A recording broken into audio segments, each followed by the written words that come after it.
Welcome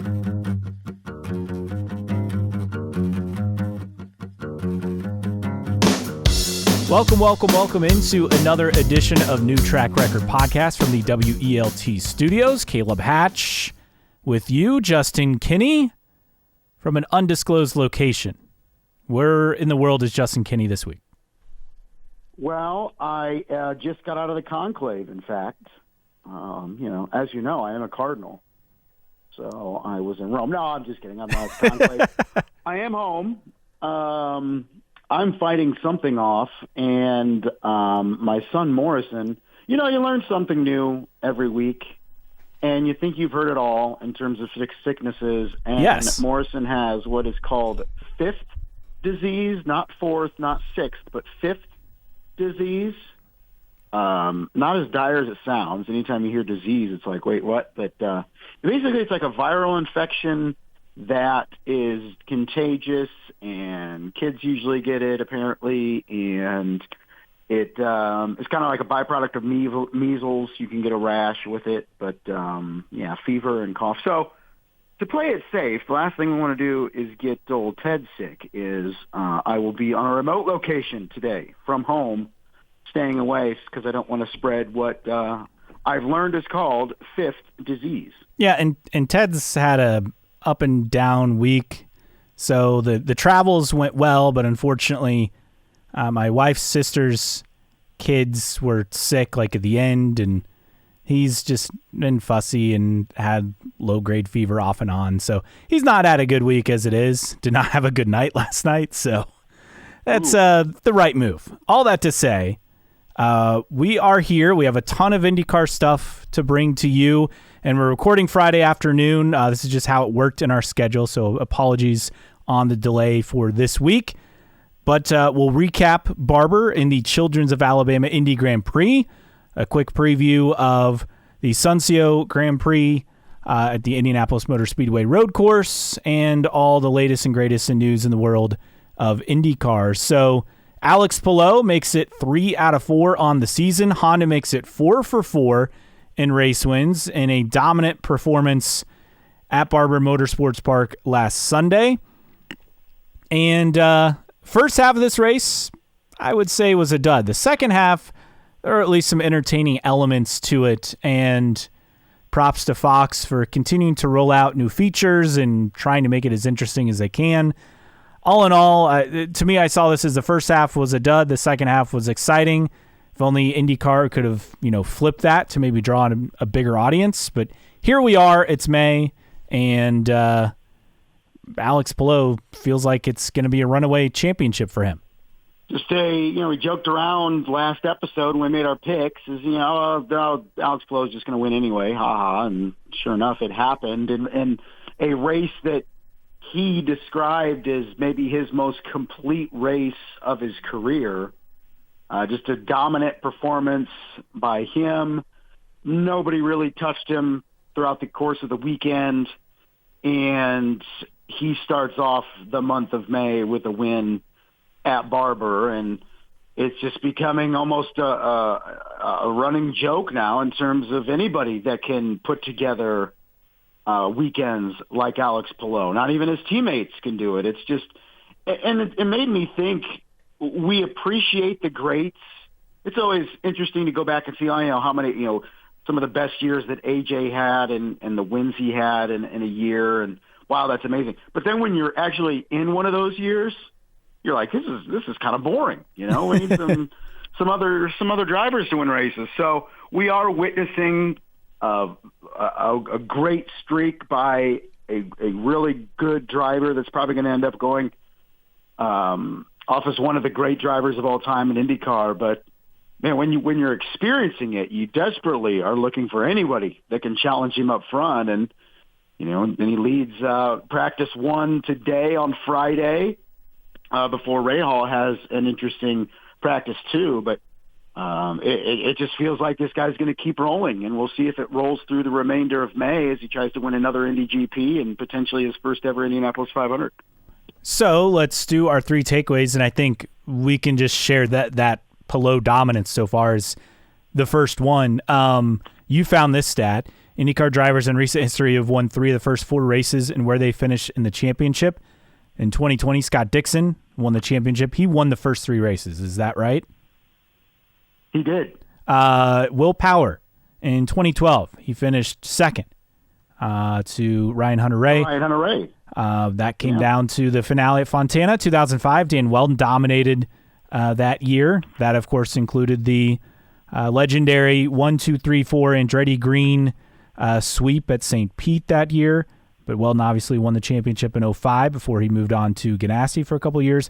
And then in 1996, speaking of Ganassi, Jimmy Vasser first as well. And the one that I was curious about, I remember Simon Pagenaud having a really dominant start in 2016. Right. But he apparently did not qualify for this. Is that? Yeah, that's correct. He won 3 of the first 5 races. That's why. Correct. Okay, so he won Long Beach, Birmingham, and Indy GP en route to a dominant season for him, getting 5 wins. So that was the one I wasn't sure of. But all in all, I mean, Palou's dominance, it's something, because here's the thing. I was thinking, okay, so Honda has won the first 4 races this year, but you look at what they did with the hybrid last year. Correct me if I'm wrong. I believe they only won 2 of the 7 races that the hybrid was implemented in, and Palou only won 1 race last year after June 23rd. So it's not like he had clicked and found something last year during the hybrid part of the season. Like, he's come off so strong to start the year. Clearly has figured out the hybrid, clearly has figured out that team, that car. Everything is clicking to perfection. And for Palou, with the hybrid edition, for Honda, I mean, this is like a reversal to what we saw last year during the hybrid stretch. It's an interesting point, because we just presume that that Alex Palou dominated the entire year. As you mentioned, the majority of his wins came in the early part of the season, or at least the first half of the season, and then was able to hold everybody off. And it's kind of at least a similar situation we're finding ourselves in now, with such a commanding lead in the championship, that even if he starts falling off, who's to say anybody could catch him at this point? And so we talk about continuity, and what has been so good about Alex Palou is the continuity within that team, and not just himself, but the crew and everybody working on that car. And they are just absolutely humming right now. And it's almost mind-boggling to figure just how dominant, considering you have Penske in the field, you have other Ganassi drivers, you have McLaren. I mean, there are other good teams, but not only is the dominance being displayed by Alex Palou, but the lack of mistakes, the lack of bad strategy calls. Like, it's a part of racing. You just ask Andretti Autosport. And Andretti Global. It's just, excuse me, Andretti Global. Yeah, that's a fine. It's minimized, if not completely eliminated, by the Alex Palou crew. And I think that's what is so impressive, is the level of excellence across the board with that entire team, starting, of course, with Alex Palou in the seat. For sure. I think that's the part that sticks out. Is it's not like he was clicking from the get-go with the hybrid. Like, he's figured something out. That team has figured something out. And I must also add that the HRC, the Honda Racing Company livery, one of the races that DHL is not the primary for Palou, super cool. I mean, we saw this car. Yuki Tsunoda drove it last year on that Honda video that they did. But, man, so cool to see that car on track. Looked great. It was a dominant performance. And you look at the dominating performances that Palou has had just in general in IndyCar the last couple of years. Like, it's astounding the beatdowns he's put on the field.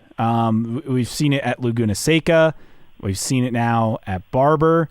I feel like there was another one where we saw just an absolute beatdown with Palou. So that team, just when he has the ability, he just checks out. And I think it's so impressive what he's been able to do here we go. I found it. This is from Jack Binion.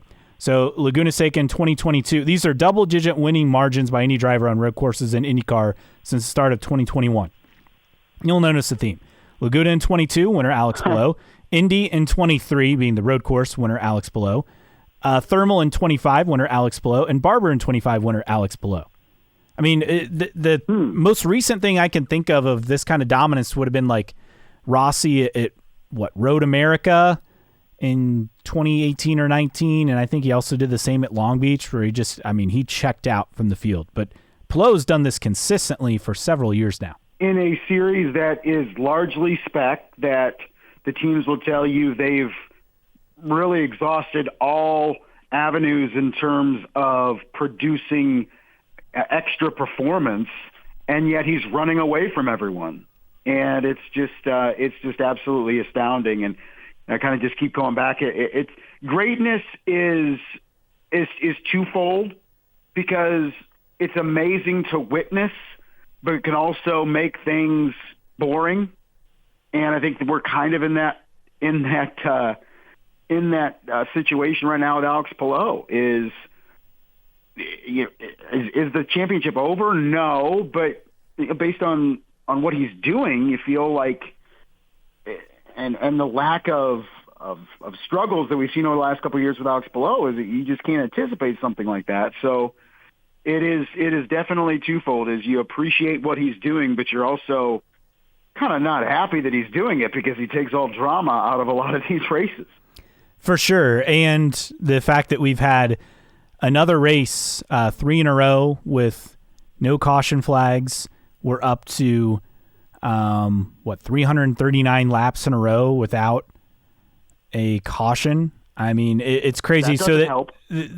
Like, that kind of shows you how well he's done. Is he gets the lead, he checks out, and it's not lucky strategy. Like, it's not some bizarre, perfectly timed yellow. It's just pure domination.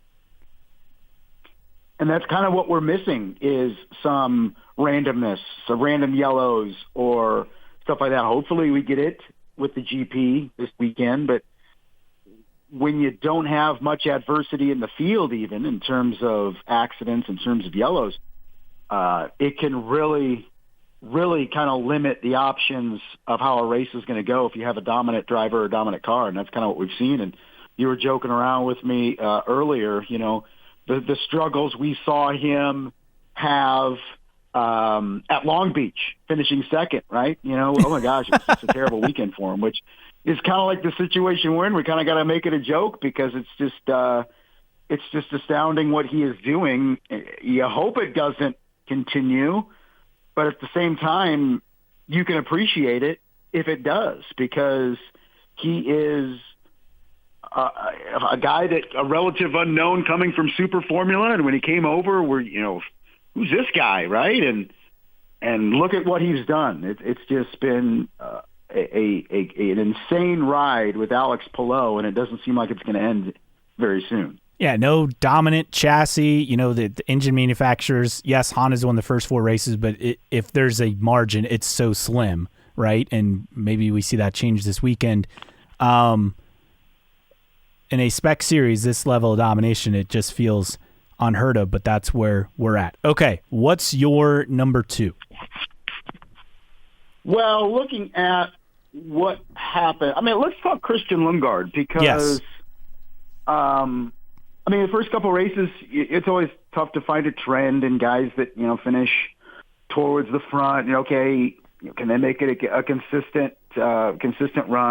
Stingray Robb was up there. Kiffin Simpson was up there for a race. But Christian Lundgaard's a guy that we look at Pato O'Ward as being the dude. We look at Nolan Siegel as kind of, okay, well, he's really young and McLaren went out and got him. They have high hopes. I want to say Christian Lundgaard isn't the forgotten member of that McLaren team, but maybe the least amount of talk around him.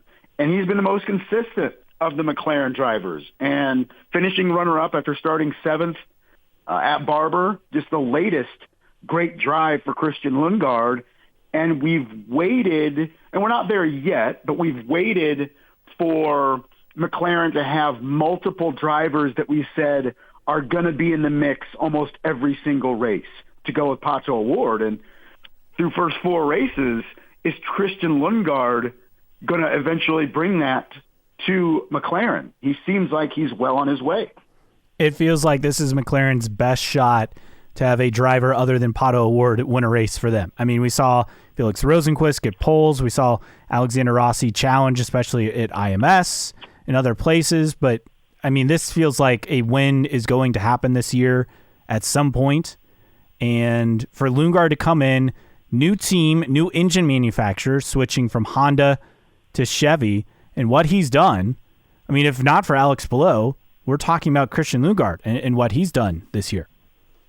Yeah, it's just it's been absolutely tremendous what he's done. So for me, that's what McLaren needs. It needs to be somebody other than Pato O'Ward, and what Christian Lundgaard's been able to do is absolutely sensational. And early today, as we record this on Friday, Jack Harvey saying he's my pick to win the Grand Prix this weekend, and would really be a breakthrough, I think, not just for him, of course, but also for McLaren as they look for other guys other than Pato O'Ward that can win races for them. And we know how impatient McLaren has been, how many drivers they've cycled through to try to find that. And all eyes were on Nolan Siegel as maybe being that guy, and he very well could be in the future. But here comes in Christian Lundgaard that could already be that guy. And Siegel, I mean, his first Fast 6, he got a top 10. I mean, he's showing some promise. I don't think anyone's expecting him to be challenging for race wins in his first full season, but we're seeing the flashes of talent. But with Christian Lundgaard, yeah, I agree with Jack Harvey. If we're doing non-Alex Palou division, Christian Lundgaard is my pick to win this weekend. No, absolutely, and you'd love to see it, and it's kind of refreshing, quite honestly, because every season we look at trying to find guys that are going to come out of the woodwork, and every year it's been, okay, can this driver, that driver with McLaren show out and show up and help out Pato O'Ward? And through 4 races, seems like McLaren has found it. And hopefully it lasts because he's a good guy, and we got him on the show, right? Yeah. We've had Lundgaard on. Yeah. So just the opportunities that he's been presented, it's a huge opportunity at McLaren, and he's so far run with it. For sure. My number 2, I got to say Rinus VeeKay. How about that? Hey. It gets a Firestone Fast 6, backs it up, challenges on track, overcomes a pit issue late, holds off Will Power, finishes 4th, was chasing down Scott McLaughlin late for a podium spot. I mean, this is a huge boost to Dale Coyne Racing, and we're going to keep doing our comparison between VeeKay and Rossi. Rossi had a good race, went from 15th to 8th. VeeKay moved up 1 spot, again finishing 4th. VeeKay now 12th in points, Rossi 10th in points. We will follow that all season long, but I mean, what a boost to Dale Coyne Racing to get that result and to continue to show promise for VeeKay early on the season. These are the results that Dale Coyne Racing needs to have as we look at just their limitations that they have on track and just how competitive or uncompetitive they are. We knew Rinus VeeKay was the most talented of the free agents out there late in the game, and we were hoping that it was going to come together financially for both sides. And we were lucky enough that it came together because Rinus VeeKay absolutely deserves to be on the grid, and Dale Coyne Racing is able to put its best foot forward with drivers like Rinus VeeKay in the seat. And for him to do that, what he did at Barber, now he goes in as a guy that's had success in the GP, has had success at Indianapolis in terms of results, and it's just a big boost for not only VeeKay, who, if he can continue to put up these types of results, is going to put himself on the radar free agency-wise for 2026, but also can only help Dale Coyne Racing for a team that's always looking for results in order to try to get more sponsorship and stuff like that can really assist them. So on the one hand, it'd be nice if VeeKay would stay for a couple of years and with Coyne, but this could very much be a jumping off point for Rinus VeeKay if he can continue to put up these results. And it was just a really good weekend. I mean, we know VK's abilities, and like I said, deserved to be on the grid, found a spot. It's the best possible situation for Dale Coyne, and it's good to see it working out. Hopefully it continues. For sure. And for perspective, what the result means for Dale Coyne Racing. So last year, with the rotating drivers, I mean, Jack Harvey had the most starts for them, but 0 top 10s across the entries last year, across 2 cars and 7, 8 different drivers. Best finish, Jack Harvey was 13th at Nashville last season, also 13th at Barber. So that was the best result. In 2023, you got to go back to the first time they've had a top 10, which VK had first race at St. Pete. David Malukas was 8th at Portland in 23, and then it's Dale Coyne Racing's best result since Malukas got 3rd at Gateway in 2023. So, I mean, that's really impressive, and you got to go even further back in terms of on a road or street course. You have to go back to, I believe, Grosjean getting 2nd at the Indy GP in 2021. Actually, no, it would have been the second IMS race. 3rd at Laguna Seca in 2021 for Grosjean. So, I mean, that's the best result on a road or street course in that long. So, very impressive what VK did, and we'll see if it continues. All right, what's your third? Well, let's talk about the rookies, because it was not a friendly weekend for the rookies. No. Finishing in the last 3 spots. Jacob Abel in last, Louis Foster 26th, Robert Schwartzman 25th. Through 4 races, when you look at those 3 guys, how would you, I don't know if we're at a place where we grade them, but what has been, I guess, your first impressions? And they're all in 3 different unique situations, right? One's with a brand new team. The other one is coming off a really successful light season last year with Louis Foster, and then Jacob Abel that's kind of trying to make things work where he's at. I mean, what would be your opinions of the trio after 4 races, after all 3 of them struggled mightily in Alabama? Foster's shown pace. The result just isn't there yet, but I think he's shown promise like we expected. Schwartzman, it seems like electrical, technical gremlins get in the way of almost every session. I mean, he had issues again today as we record Friday afternoon ahead of the Indy GP. And with Abel, I mean, it's just been bad. 23rd, 25th, 26th, 27th. Those are results. I think the one thing with Abel is you would think perhaps on the ovals he'll be, a little improved. He's definitely gonna have a leg up over Schwartzman. With Foster, I mean, who knows, right? It depends on how Ray Hall as a team does in terms of qualifying pace. But it's hard to come into the series. It's so tight. It's so competitive. They're on 3 very different teams. I mean, Abel has enough of a budget to pay for a full season coin seat. How much is that? Is that $5 million? Is that $3 million? Is it $6 million? Is it more? We're not sure. Foster has got is he financing that VK car too. True. Foster's obviously got the scholarship money from winning the Series 4 million known as Indy Lights, plus I'm sure some personal sponsors, plus Rail as a team. I mean, I think they're okay financial wise at the moment, despite losing Hy-Vee. And then Schwartzman, I mean, it's a brand new team. I can't be tough on Schwartzman because he's had limited track time as it is. He didn't come up through, the road to Indy ladder, as it used to be called. Prema is set the bar low, and rightfully so, and I hope I see a turnaround for them, but man, it's just been brutal for Prema all year.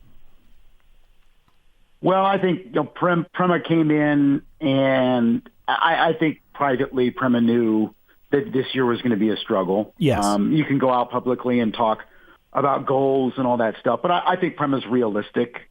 And anything they could, I think any top 15 finishes at any point this season, they'll be over the moon with. But I just think it shows, we say it all the time, how difficult it is to come into IndyCar as a rookie and succeed with the limited testing time and all that. But, not since Christian Lundgaard in 2022 have we had a rookie driver, finish higher than 20th in the championship. That's wild. And I think we're well on our way again this year. I think the three rookies are 23rd, 25th, and 27th. I know we don't talk points, but just looking at it casually, is they're about where you expected them to be.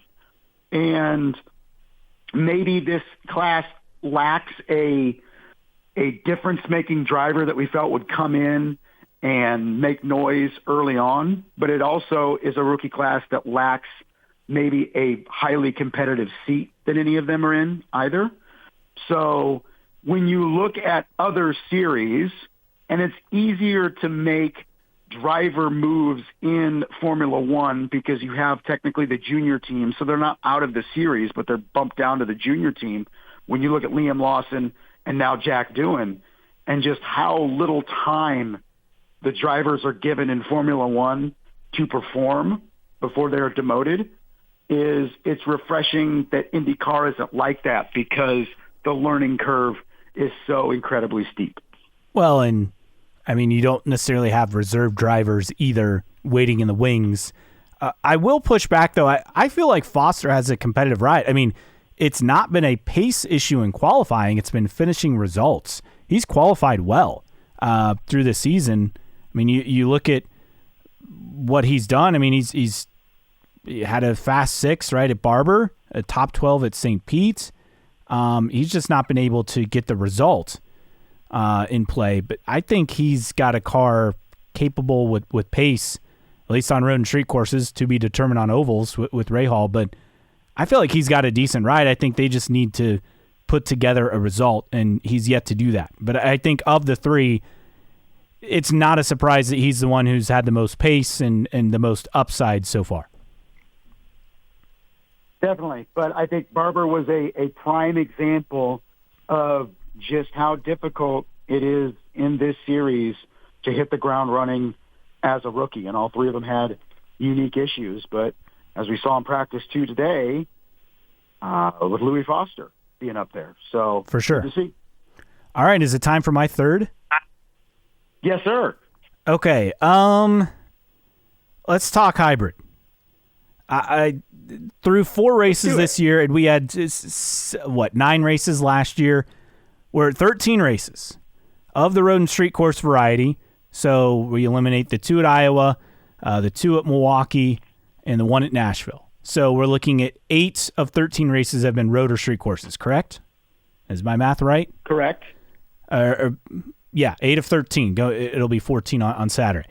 So we've had 2 on-track passes for the lead. I get that some people want to argue semantics and say, well, Will Power was ahead of Santino Ferrucci at Portland. Well, there was no established leader because it was the opening lap.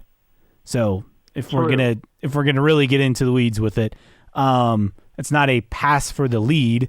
That's a right. I mean, am I getting too into the weeds here? That's more like a battle for position when you start the race. Yes, kind of thing, right? correct. So we had Palou passing Pato, right, at Thermal. That's our only on-track pass for the lead this year. There was 1 last year on the road or street course, and I can't recall what it was as far as the example. But, I mean, that's where we're at. And it's not like the racing has been exceptional since the introduction of the aero screen. It's been solid for the most part, but I wouldn't use the word exceptional. And it's just become a boat anchor, the hybrid has, for teams, for drivers. I mean, we have drivers saying, oh, everyone's going 85% because of the hybrid and the tires, and we'll talk tires for IMS this weekend later on. It feels like this is an experiment where on one hand, Honda got everything they wanted, right? They got the hybrid, and they held on to Alex Palou. He didn't go to F1, stayed at Ganassi. They didn't lose him to McLaren. And now they're dominating in 2025, winning the first 4 races. But like on the other hand, Honda hasn't committed to the future. And part of it is, well, they don't know what to commit to because there's no set engine regs, right? So it's kind of like, okay, on one hand, Honda got everything they wanted and they're not re-upping. But on the other, IndyCar doesn't have like a set engine reg plan because remember, They changed the size. It was supposed to be, 2.4 liter, and they changed it to 2.2 for this current iteration. So, I don't know. The hybrid thing was the requirement for Honda. They get their hybrid, and after struggling last year, Chevy won, I believe, 7 of the 9 hybrid races. Honda's dominating in year 2, so it's like they're getting everything they want. They have a driver who's not only going to win the championship and make it 4 out of the last 5 for Honda, all naturally coming from Ganassi, but also you have a solid chance at winning the manufacturer's championship, which I think Chevy won last year. But I mean, you win the first 4 races, you definitely have a leg up over Chevy. So it just feels like IndyCar bent the knee to Honda, and rightfully so. But now Honda's got everything that they ever wanted. I'm just surprised there's not more pressure on Honda to commit to the future. But is that more on IndyCar for not having a formula set? And whether we go hybrid or not, look, you take away the hybrid, Honda's probably out. But also with the hybrid, they're not committing. So I guess it's my frustration of, what are we doing here with Honda and the hybrid? Because the racing's gotten worse. Honda has to be happy because they're excelling after struggling last year. But yet, we're in the same spot. Yeah, so many thoughts with this, and you and I were texting, and I think it was you, like, is Honda the villain here? Because of the 2 OEMs, from what we understand, Honda was very much pushing the hybrids. Yes. And Chevy was on board, but it was Honda that was really like, hey, we need this. And so IndyCar obliged. And now it's Honda that's still like, we're not sure that we're going to be around long term. And if you're IndyCar, and trust me, I'll throw IndyCar under the bus anytime it needs to, and there's a lot of times it needs to be. But in this instance, it's kind of like, we gave you, if it's IndyCar talking to Honda, we gave you what you wanted, and you're still hem-hawing about whether you're going to be around long term. I mean, we sacrificed, let's quite be frank, we sacrificed competitiveness to appease you with the hybrid, and it's effectively ruining the racing, and you're still not staying in long term, at least not yet, officially.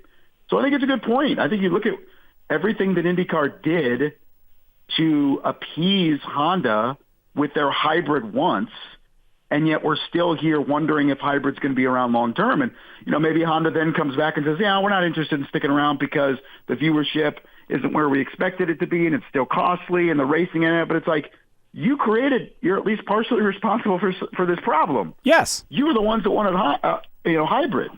Yeah, in terms of costs, like, they're looking at $300,000 or so for each, and it's technically not a hybrid if we want to get into the weeds on that. It's an energy recovery system. So $300K per car per team. You have failures, so that obviously ups the cost. We've had several failures this year, and part of that's because teams weren't running, cooling flaps like at thermal, for example. But then we just had other random failures in practice sessions and whatnot. I mean, it's very costly. The drivers have figured it out. It doesn't feel like it's adding a lot to the racing product. And remember last year, back again, when Jay Fry was president of IndyCar, there was talk of, we're going to increase the power in year 2. We're just going to make sure we get everything running. I don't think there's been an increase of power in year 2, right? That's another thing that's not talked about. I don't think there's been any increase in power. Right. So it's well, and then 2, and here's where I kind of push back to people that are saying, well, why isn't Fox focusing more on the regen and all that? It's like, because there's nothing has access to it. Yeah. And does it at the same parts of the track. Like eventually, obviously you're testing to see, but it's not push to pass where you have an infinite or you have a finite amount of time and you have to use it strategically. It's always there. It's always regenerating and deploying. So everybody's using it at right around the same parts of the track. So it eliminates any type of competitive, element because everybody's using it at the same time. So it's not really anything.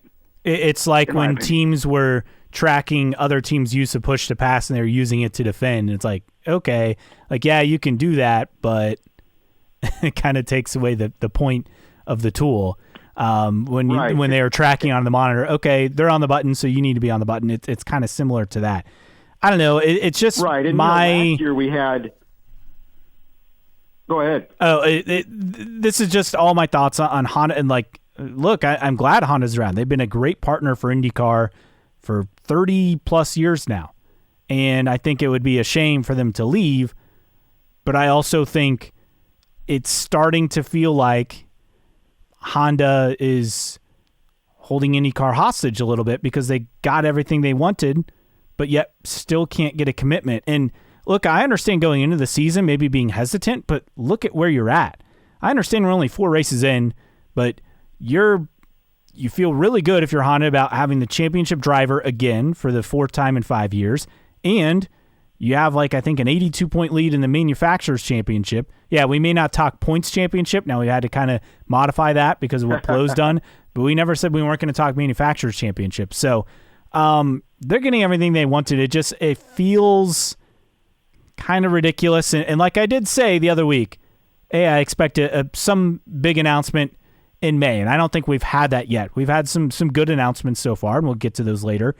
But it doesn't feel like we've had that big one yet, and maybe that's in the cards. I don't know, but it is a little frustrating. You know, Honda, you can't have your cake and eat it too, kind of thing, right? Right, and look, I mean, is part of the reason why we're not having much drama up front because of Alex Palou? Probably, yeah. But we also can't deny the fact that these cars are less raceable. And drivers like Alexander Rossi have been vocal about it. What did he say on Off Track last week, right? These are just not fun cars to drive. Mm-hmm. And when you watch 5 laps out of the GP, Miami GP last week, with the fight between Max Verstappen and Oscar Piastri for a good 5 laps for the lead, that's better than anything we've seen all year. I know some people will say, well, thermal. But, okay, let's give you that thermal example. But it used to not even be close. We used to talk about how procedural F1 was, and there's no excitement. And now they're at least comparable in terms of racing. Yeah, I mean, we do know in F1, close. Like an IndyCar, that once, McLaren gets out in front in F1, like Palou gets out in front in IndyCar, like it's game over basically. But at least we've had side-by-side competitive racing, and you can get into, the track limits and all the nonsense. Yeah, sure.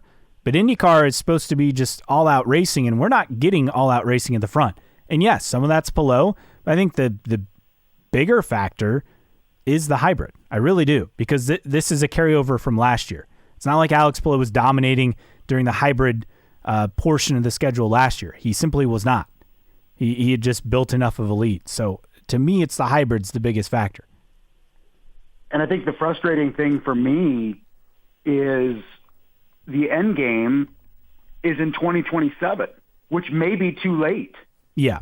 You look at we know it's a multi-year deal with Fox to have all the races on Big Fox. I feel like it's 2. And maybe it's longer. But the fact of the matter is, if you go through this year and the racing is lacking because of the heaviness of the car, there's really not much you can do next year unless they do something where they're able to find, 45, 50, 75 pounds to take off the car somehow. You're going to have the same thing next year unless you radically try to change the tires or something like that.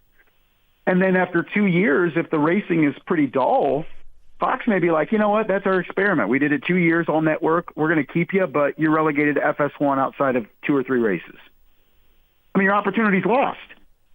So I think IndyCar has to be a little bit more urgent in trying to figure out what it's going to do, and it can't wait till 2027 to try to take some big swings. I mean, we're seeing this Saturday, okay, you have to use both styles of tire twice instead of once. Okay, at least it's something. It's not going to do much. No, it's not adding a pit stop. It's just changing what people are starting on. It's still a 3-stop race.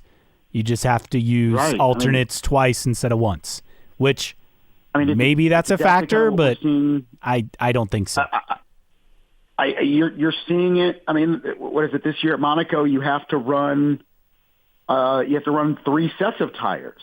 There's a mandatory 3 pit stops at Monaco this year. That's manipulating the race to try to find something to make it entertaining. And what's that's what IndyCar is right now? What's the common thread in both those examples? The car is the problem. In IndyCar's case, it's the hybrid. Right. In F1, it's the fact that the car is so massively big compared to what it was 10, 15 years ago, which they're thankfully correcting that for 26 and beyond.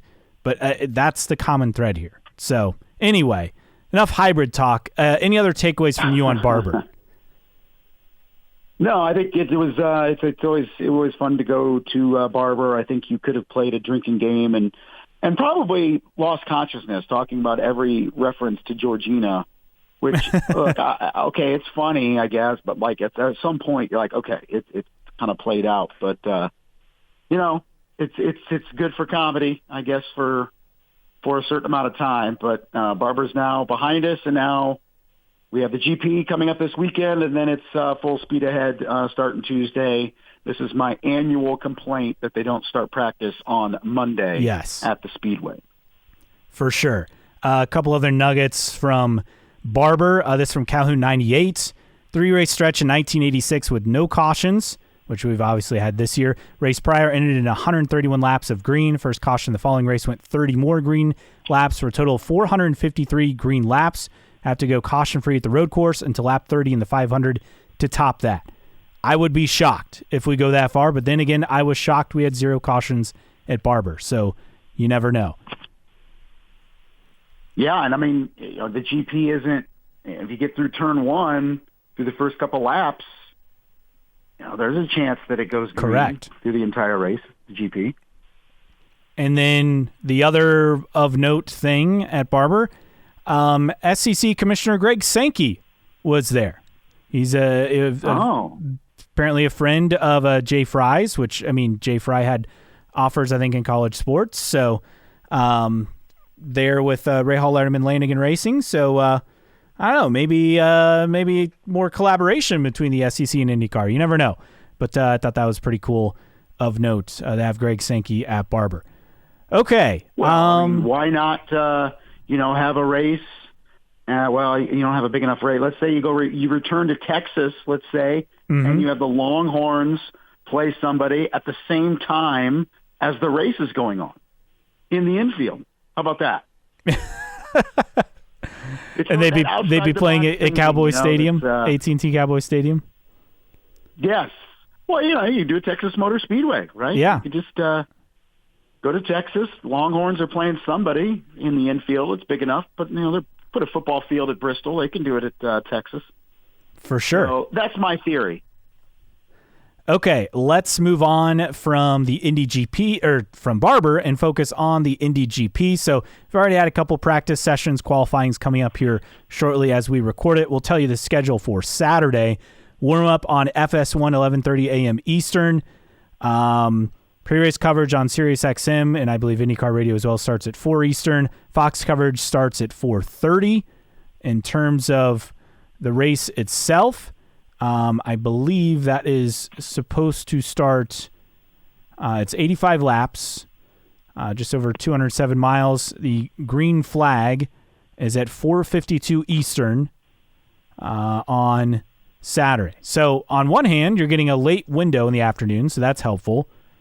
In terms of maybe getting a decent rating, which IndyCar at Barber, it was up. Up is good. It wasn't a million. That's a bummer. And where we're at in terms of TV ratings for IndyCar in the year, yeah, it's up, 25% per your crack math over there? Correct, yep. But in terms of numbers, so they had 914,000, which was below Xfinity, which again topped a million, below F1, which is at 2.2 million, and NASCAR Cup on FS1 got 2.56 million. And then on the year, in terms of numbers, Formula One averaging 1.215 million, Xfinity 1.18 million, and IndyCar 899,000, that per Nathan Brown of the Indy Star. So there's some room to grow for sure, but Barber was at least way up from what it was previously. and that was pretty bad. Last year, it was at let's see, was it 8 or maybe 763,000. So Barber's up 20%, and that was an NBC race. So it is a fair comparison in terms of where they're at, and up 7% in terms of viewers for the non-Indy 500 race average. The peak was 970,000 viewers. This is the bummer, 2 to 2:15 Eastern. So that's like a few laps into the race. Like that's like 15 minutes in.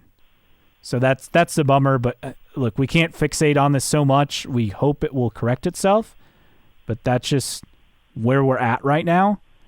It would help to deliver more entertaining racing. Yes, I think that's the biggest thing. And obviously the big gaps in the schedule were a huge problem early in the year. But now that stuff is tight together, seemingly for a while, should not be the factor. With the Indy GP, or sorry, the Sonsio GP, it always throws me off that they have a different sponsor, and that's what they call it now. Taking a look at Fast Facts from Chad 200, with Rahal going 1, 2, 3. Graham has improved the most from starting position to finishing position, plus 83 in the last 15 races on the IMS road course, tied with Dixon for the most top 10s among all drivers. That's at 14. Led 84 laps, 3 runner-up finishes, yet to win. Came close in 23. That was the most recent one, where I believe he's on the podium. And the other stats for this weekend, as I try to find it here. So Lundgaard, last 4 finishes, 2nd, 4th, 4th, and 3rd, with a pole, 3 front row starts, 55 laps led, best average finish, 5.7 among all drivers. Newgarden won in 2020, only podium finish in 16 starts. Will Power, 5 wins, 6 poles, 348 laps led. No other driver has led more than 107 laps. He and Dixon, only drivers to complete all 1,326 laps of the 16 races. With that said, who is your pick? Are you going Palou? I don't want to, but I'm going to. I'm picking Alex Palou to win the Sonsio Grand Prix on Saturday. What about you? I would, but I saw that the NTT data predictor picked Palou for pole, and Nathan Brown had a stat that it's 1 for 8 on the year of poles and race wins. So I'm going to say that's a jinx, and I got to stick with my Lundgaard pick. I mean, this is a track he does really well at. It wasn't great today in terms of the pace, but I think he's figured out this track, and I think he'll have a chance. I mean, what Rahal did, 1, 2, 3 as a team in practice 2 is extremely impressive. And that team, for whatever reason, has just figured out that place. Lundgaard was 11th, and I know that it was a difference of guys running reds and not running reds in practice 2. So we'll see what it means for qualifying. But, I mean, you got to qualify up front if you want to win this race. Weather's not going to be a factor, so I will stick with Lundgaard as my pick. But we'll see. At least... Yeah, qualifying of utmost importance, which by the time anybody listens to this, qualifying will have happened, coming up here in a little bit. But, it's one thing to do it in practice. Talking about Rahal. Let's see if they can qualify. Can all 3 of their drivers get into the Fast 12, maybe 1 or 2 into the Fast 6? I think that would be huge for that team. For sure. But, especially guys like Graham Rahal. Okay, that's nice you're putting it up front at a practice. Let's see you do it in a qualifying session. Absolutely. Anything else to add on the Indy GP? No, I think, it's always nice to be at the Speedway. And it's nice to have an event. It's not the most exciting event, even when IndyCar is really competitive. We'll see if somebody else can get a dub. If it's another Alex Palou win, then I'll just throw up my hands the entire season and just admit that the championship's over, even before we start talking about it. I am hopeful that, it's not going to be super hot. Yes, it's going to be sunny. I'm hopeful there comes a point, right, where we just see people going for it. And it just doesn't feel like we've had that yet. But at what point are drivers going to get desperate enough to try to make something happen? Is that this weekend?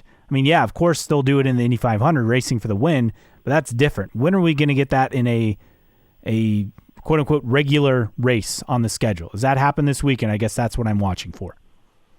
Well, we'll see if it happens maybe lap 1, turn 1. Exactly. Coming up on Saturday. Exactly. We've seen it many times before lap 1, turn 1, but then again, we thought we'd see it at Barber as well. All right, if you agree or disagree with us, we'd love for you to interact with us. You can always find us on social media. Our handle on Twitter /X and on Instagram is IndyCar Podcast. On Facebook, just search for New Track Record. You can email us, newtrackrecordpodcast@gmail.com. Support us via Patreon, patreon.com/newtrackrecord. Thanks to Xavier and others for their support. And as always, download and listen on your favorite podcasting platform, whether that is Apple Podcasts, Spotify, or wherever you find your podcasts. Mailbag time, and we have a ton in the mailbag this week because people had a ton of thoughts on a lot of things from Barber and so on. So we go back, and I had a tweet that absolutely blew up. I'll say dropped mid-race even. Yeah. I said IndyCar has a hybrid problem. Remove the hybrid. Of course, it's trying to show me something. Take away the hybrid, and the racing would instantly improve. Now, there are a lot of factors. A lot of people had replies here. Crashopolis just gave it a 100 emoji. Scuderia _Max22 said yes, and for the millionth time, if you sack off the hybrid tomorrow, you'll push Honda out the door. That's a catch-22, right? And we did talk about that. And then they'd be out the door anyway. Exactly. And that was kind of my point to one of the replies with that. So it's just kind of a, you win, you lose. Is Honda gone? Yeah, well, they may be gone regardless. Bauer Racing said maybe, but they insisted it to stay this long. I don't like it. IndyCar sans Honda could be even worse. Let's see. Hunter's Way 67. I like the race today, probably because Fox didn't just follow Palou all day. They found the battles going on. I'm with you, though. Dump the hybrid after the season. Samir _Deal said F1's hybrids make racing better. Debatable. Go Blow Soup said hashtag kill the hybrid. BFlexman22 only took nearly a year for people to figure this out. I feel like we were sounding the alarm after Iowa, right? Yeah, definitely. IndyCar Man said racing has been good, but I have no issue pulling the hybrid off. Hybrid and aero screen both added to a car that wasn't built to hold them. Surely weight is way up. Drop the aero screen and go Halo next time. I don't think that's an option just based on the oval racing and the risk. James Jackson said, man, how quickly people forget things. Racing was very similar to this before the hybrids. True, but it's taken a clear step back. Tasmo99, yet again, it shows that just plonking the hybrid on the DW12 was a bad idea. Should have come with a new chassis. Correct answer. F1 Motofan said, IndyCar has a beta inferiority complex. Stop trying to be like F1. I don't think this is them trying to be like F1. I think this is Honda saying, this is what we want, and that's where we're at. Real Matt in Indy, notice they hardly even mention it today on the broadcast, and I don't think they even showed the status. They did not. They did during one of the practice sessions for the Indy GP. _Yoda said, time for a new chassis. Plug-in Hybrid, what a username, said how to improve. They all have the same hybrid and the same opportunity to use it. Perhaps. Well, that's the problem, because we're talking about regen and deployment of the hybrid. And remember, NBC would put up that track map and where drivers were deploying and regenerating the hybrid unit.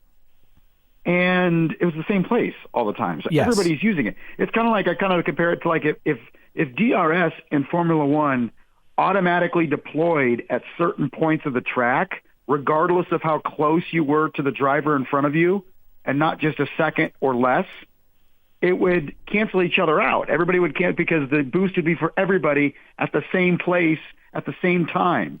And that's kind of what hybrid regen and deployment is. Everybody's deploying it at the same time, regenerating it at the same time, so it all cancels each other out. It's a non-factor. CF Bird 31 said, yes, can't wait to see how the hybrid is going to ruin the Indy 500. Look, if that happens, the conversation will shift and will shift quickly. And that will be their sign, because IndyCar has been able to put on an entertaining product in the Indy 500 the last couple years. I think 2022 was kind of meh, but I mean, for the most part, they've figured it out. And adding the hybrid, how does that factor in? We'll see. But that's the risk. And then Wolverine 1041 said the hybrid they brought is so half-baked, can't store and release enough power to make up for its weight. Leave it to IndyCar for a spec system for which the recipe for a successful integration has been known for over a decade and harmed their on-track product. There are a few other replies, but yes, I mean, that is the conclusion.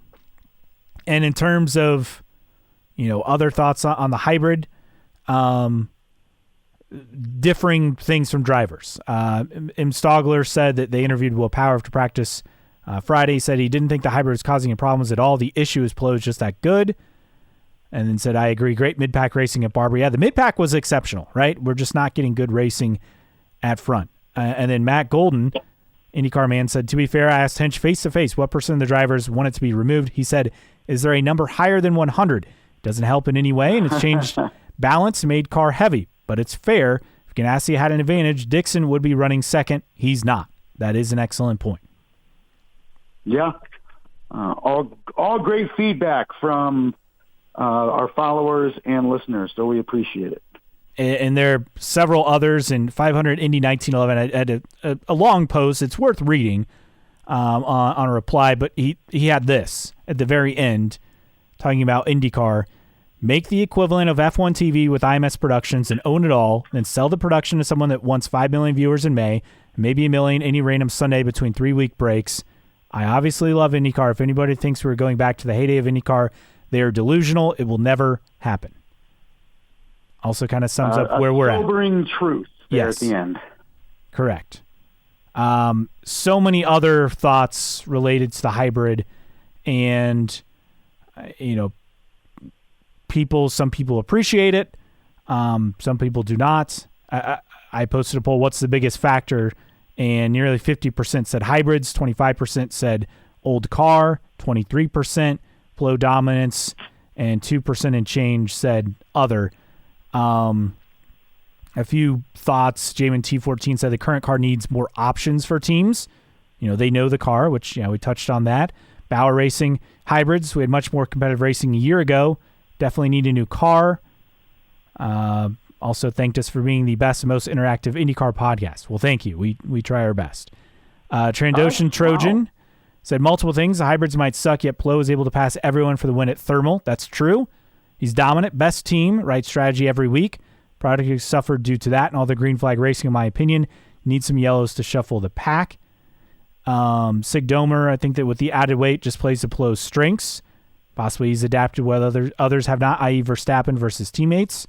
Linda _IndyCar, hybrid should have more power. I think Honda's found a way to maximize a hybrid over Chevy, especially CGR, which is helping Palou be dominant. Tyler _Allen said all the above. Palou least concerning generational talent. Tyler Wong 65 said hybrid period. IndyCar man basically said no issue with what's happening on track. 200 more horsepower, pull off the hybrid, halo in place of the aero screen, and the racing would improve. Look, we all have ideas. I hope we're not talking about this come Detroit weekend. I guess that's my main takeaway. Yeah, we've been spoiled by the Indianapolis 500s. Most years in recent memory have been really good races. Not to say we're not due a stinker, not Iowa-level stinker, but maybe not as exciting. But you want to deliver on your biggest stage every opportunity you can, and when you don't, it's concerning. So all eyes will be on the 500 here in a couple weeks, and hopefully it's as exciting as we've seen in recent years, even with the added weight. For sure. This from Poet Shevchenko. I have a disagreement to what you call momentum on IndyCar TV ratings. I won't call it momentum, but Fox has all this front-loaded promotion, which I'm very thankful for, during a part of the season when IndyCar is putting nothing on the TV to watch. It's a great point. Yeah, And I know other people have kind of mentioned it, is you hype something up, and I think it goes along with the slogan, the fastest racing on earth, and you open with a bunch of road and street courses where, quite frankly, Formula One is faster on road and streets than IndyCar. I mean, on weekends like last weekend where I'm consuming a lot of racing in one day when I'm trying to catch up on Saturday and Sunday, and I'm watching F1 and IndyCar back to back, it's clear to see just how more nimble those gargantuan cars are in Formula One than IndyCar. So I think that's part of it. I think the crappy schedule to start, the intermittent schedule so it's all a variety of factors, but I think that is one. You hype a lot of things up preseason and you don't have much going on the first 2 months. That said, and you had posted this in a few responses, feels to us as if IndyCar on Fox is getting better each and every race. The Ghost Car graphic with Palou on primaries and alternates was stellar. Arkole said, just finished watching the race on replay. First time watching. God bless the Fox crew for making this race sound exciting, fun, like there's some drama. Daguerre said, we even had timing for the qualifying. Highly erratic, but still. So we're making progress. The Christmas tree was back. Yes. Fox did a great job. Other than an issue late in Group of 12, I thought it was really good, the timing and scoring for qualifying. This from Snarky Moose, S2000_Moose, talking about the tire thing, how this improved the show. Let's look back at Barber. No one saved fuel. Everyone running full speed. Everyone ran 3 red stints and 1 black stint. So Barber should be a good indicator of how effective the new tire rule will be at Indy GP, right? And then adds... let's see if I can find the additional thing. Of course, it disappeared. I'll have to keep looking, but it basically said it didn't really change much. And yes. I don't know why anybody's expecting the new tire allotment rules this weekend to change much. Also, shout out to Snarky Moose, the 900,000 over-under mark. He posed that to us last week, and that was pretty much right on the money. Very impressive. Yeah, he was very close. Continuing on, this from Transocean Trojan pointing out, but couldn't even get her in the show this year, typical IndyCar LOL. And that's for Catherine Legg in the ELF Cosmetics sponsorship, the 24 Indy 500. Beat out Clorox, DiGiorno, Patron, and Saputo, I'm not sure what that is, for Best in Sponsorship at the Sabre Awards earlier this week. It's been a recurring theme the last couple of shows, talking about the missed opportunity with ELF and Catherine Legg. Yes. So it's unfortunate. IndyCar's loss is NASCAR's gain once again. Yes, it is. Now, and you had posted you talking about the Miami GP thing, and then we'll move on because we've had a lot of responses. Several thoughts on this. Poet Shevchenko that have F1 considered all the drivers having the same chassis so they can get that kind of action for every lap of every race. At least that's what IndyCar's conventional wisdom suggests. Mark Keelblock said, pretty bad. I'm a fan from the 60s. Watch every practice, qualifying session, and race. Skipping the GP this weekend. Month of May starts on the oval. And Daguerre said, uncommon. If someone doesn't agree with your opinion, I would be really surprised. And then Tommy the Tree 01 sounds like the other 26 drivers have to do a better job of catching up to Alex. It is a bit of both, right? I mean, he has been dominant, but also the car is not raced well, and it's hard to find that balance. Inevitably, there's been 2 big factors this year so far in the lack of excitement up front. We know what those 2 factors are, depending on who you ask, which one has been the greatest of the 2, but it's Alex Palou and the heavy-ass hybrid. Those are the 2. And who knows exactly where one ends in terms of being to blame and the other one starts, but we know it's both of them in some capacity. And I think that sums it up. I mean, I don't know what else there is to say about it. We've kind of beat the dead horse here. Let's move on. You know what's next, Caleb? What? I mean, throwing in some competition cautions. Stages? Lucky dog? Stages? I mean... Get Digger on the broadcast.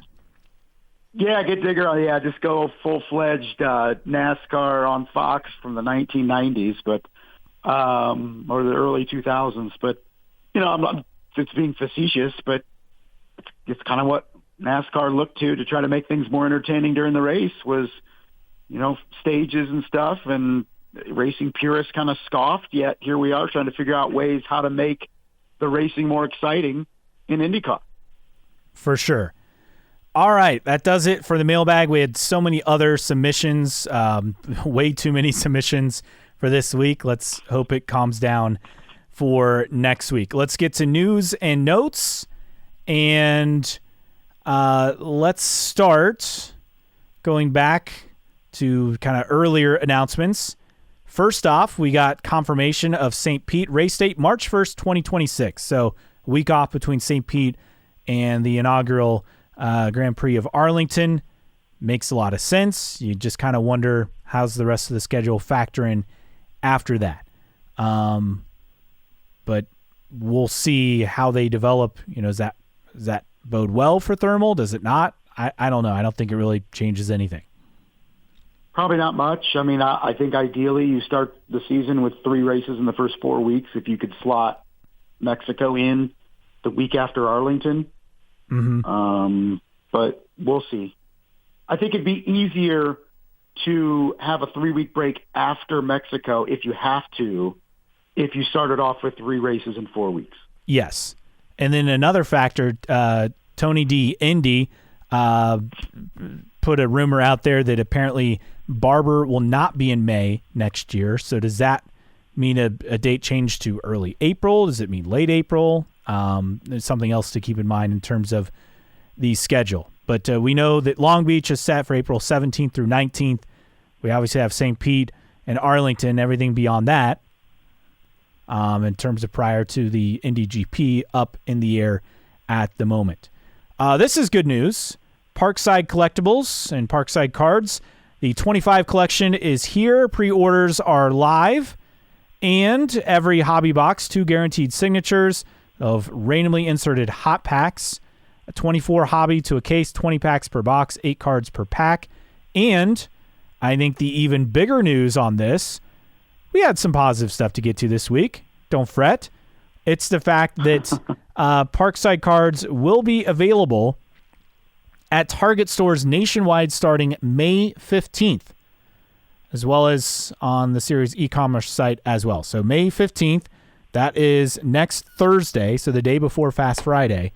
That is huge. And and I'm not a card expert, and we have a few people reply, on the cards and what does this mean? I don't know, but I do know this. Having them available at a retailer, that's a step for IndyCar.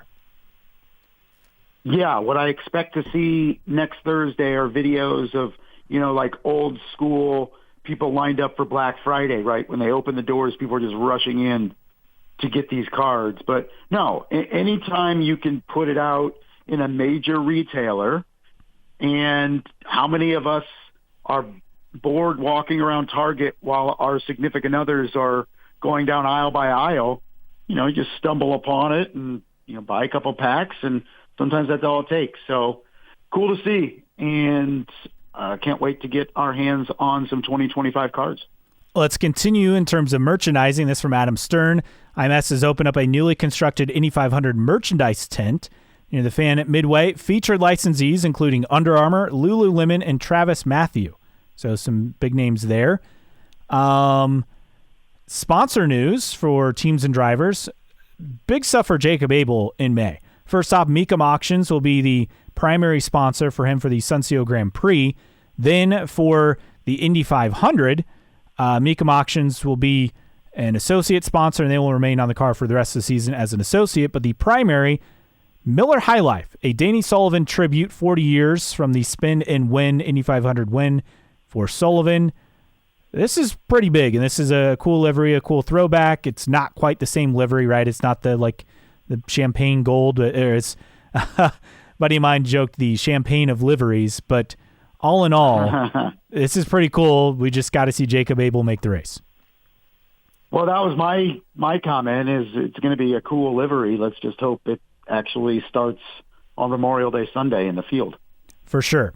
Fox Sports. So in addition to 100 days to Indy, which we did learn the first episode will actually debut on Fox TV, which is a bit of a change. That'll be Saturday, May 24th, 1:30 Eastern. It was scheduled to air on Fox Nation. It's now going to be on Big Fox on the day before the race, leading into PBA bowling. I just think that's funny. That courtesy of Tyler Wong 65, who found that. Also, he has viewership numbers for IndyCar in 2025. Races, 897,000. Qualifying, 159,000. Warm-up, 126,000. Practices, 119,000 for the series formerly known as Indy Lights. Races, 151,000. Qualifying, 68,000. So good data there from him. But then there's also the documentary. This premieres Sunday, May 18th, separate from 100 Days to Indy. It'll be on Fox. It's called IndyCar Anything to Win, and they'll have a bunch of big names featured on it. But very cool to have something separate from 100 Days to Indy as well. Do we know like the premise of the show? Or Do not. Like a general. They put out a long teaser, and I mean, I know, because like I gathered up all information I could, and I'm like, can somebody tell me what this is going to be about? Like, it's not like I won't watch. I'm just kind of wondering. Like, is it? I mean, it's about IndyCar. Last year's 500? Is it? I don't know. I'm not sure. Either way, I'll take more content. Tune in and watch. Yes. Yes. Some other livery news. So Marcus Ericsson with Fresh Connect Central, which is a partner of Group 1001, which is obviously tied with Gamebridge. They'll be on the car for the Sonsio GP. Pato Award, not just the Pato Who billboards, but he has electrolit billboards around Indy. Steve Shunk found 2 of them.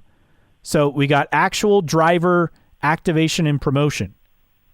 So look, we see, IMS branded billboards around Indy around this time, but it's nice to see a driver featured. And then Pato had joked that he bought the billboards after Mark Miles' comment, right? Because he could. That was a funny tidbit in an Indy Monthly story.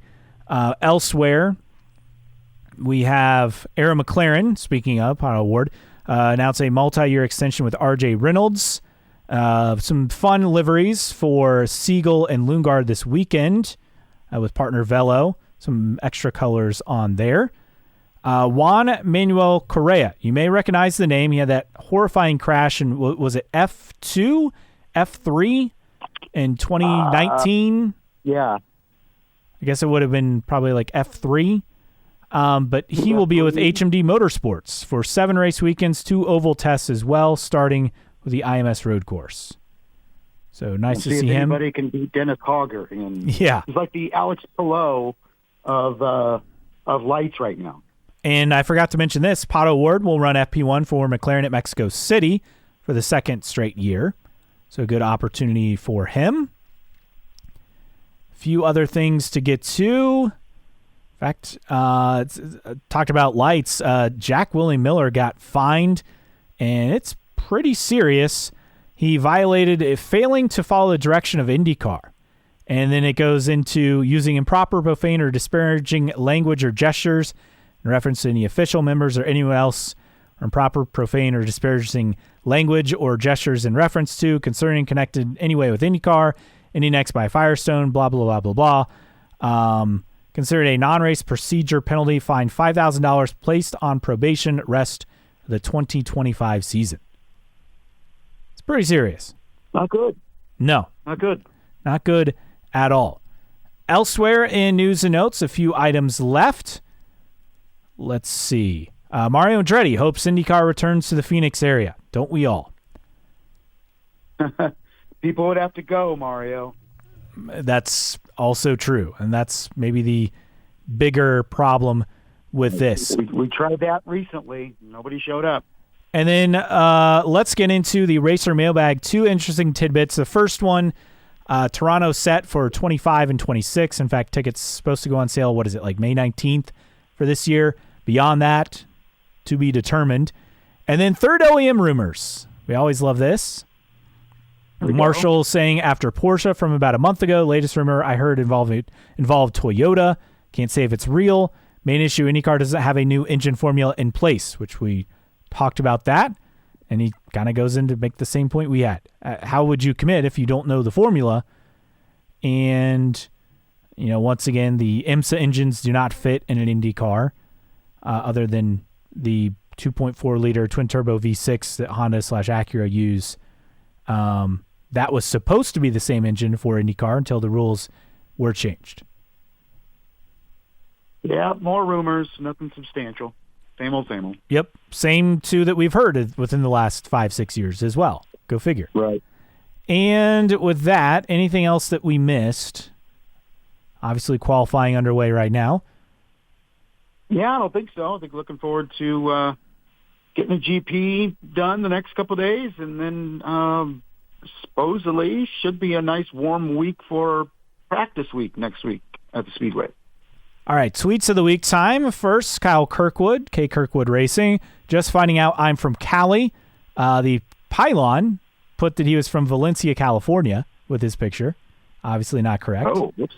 Midwestern_Ope, Midwest versus everybody. The only road in Indiana that doesn't have a pothole, it's an overhead shot of IMS. They post that, I think, every May, but it always cracks me up. We have this from John Rothstein, college basketball reporter. He quote tweeted IMS posting, "This is May," and Rothstein said, "It spreads," because his joke is always, we sleep in May, and IMS responded, "We don't sleep this month, John." So some playful banter back and forth. This from NK Harden. "Oh no, we have official confirmation from a driver that Justin was right." And Graham, talking with, quote tweeted Chris Blair. Blair said, "There's another version of this clip where I act like a grouchy old man. We cut these after I read the racer mailbag, and people kept asking Marshall Pruitt, why don't we have more ovals in IndyCar?" And Graham said, "Man's not wrong. Love my sport to death and value each and every fan, but he's right. We all hear it. More ovals needed, yet people don't come. Road course, street course, crowds booming. Ovals, not so much. Let's pack the stands. We'll see some more. Where would you add?" And I think we all would add Michigan, right? That would be nice, but it's simple supply and demand. If more people went to ovals, there'd be more ovals on the schedule. And then final tweet of the week, Marco Andretti, and he quote tweeted himself. This one back from March 23rd, so that would have been what, Thermal? Said, "Alex Palou is so fun to watch," and then Marco then said, "Actually, never mind, he's making it boring now." Marco saying what we're all thinking. Yes. Saying. All right. And it looks like there's already some drama in qualifying. With that, let's go to our random split era driver of the week. All right, we're going to CART, final year of CART, 2007, and going with Tristan Gamendi. Ah, yes, I do recognize the name.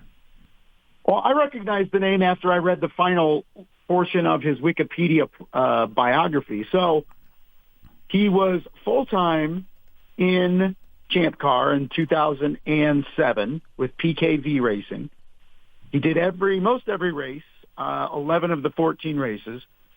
I forgot how wild the schedule was that year in Champ Car. I mean, racing at Circuit Zolder in Belgium and Circuit Assen in the Netherlands. Just wild. But that was where Tristan Gamendi had his best finish that season, 4th at Assen. He finished 12th overall in the championship that season. He also did some Super League Formula. He did European Le Mans as well for a long years. He did endurance racing for a year in 2017. Here's where I remember him the most from, though, was rumored to try to make the Indy 500 in 2018 with Schmidt-Peterson in a partnership with former LaRousse F1 team boss Didier Kalmels. However, that deal fell through. I don't remember that. Do you? I remember the name. I don't remember the particulars, but once I read that, I was like, okay, that's why I would know the name. But I don't remember that in particular being a thing. But would that would Jay Howard have been the car that got that instead? Just based on looking at the entry list. So, and that was the one that was partnered with Was that partnered with? Okay, that was partnered with AFS, but one of them was partnered with Tony Stewart. Was that right as well? Right. Man, I can't remember. Right? Yeah, I can't either. Maybe. That may have been 19. But is it Gamendi? Gamendi? I can't remember either. I say Gamendi. I don't know. It doesn't have a pronunciation, but it could be different. But his only he was potentially looking at IndyCar after the merger, but nothing materialized. Went into Super League Formula, sports cars early in 2000, and then post. He did European Le Mans as recently as 2021, but a native of France, did 24-hour Le Mans for several years, best finish of 6th, but we know him from his time in kart, the final season of kart. Tristan Gamendi, this week's Random Split Era Driver of the Week. All right. With that, no spoilers on qualifying, but it's an exciting round one, group one in terms of who makes it and who does not. So we hope you enjoy the Indy GP, and we'll be back next week to break it down with you all and talk about Indy 500 practice. Hard to believe it's already that time of year, but we'll be talking about it next week. For Justin Kinney, I am Caleb Hatch. Thanks for joining us on New Track Record Podcast.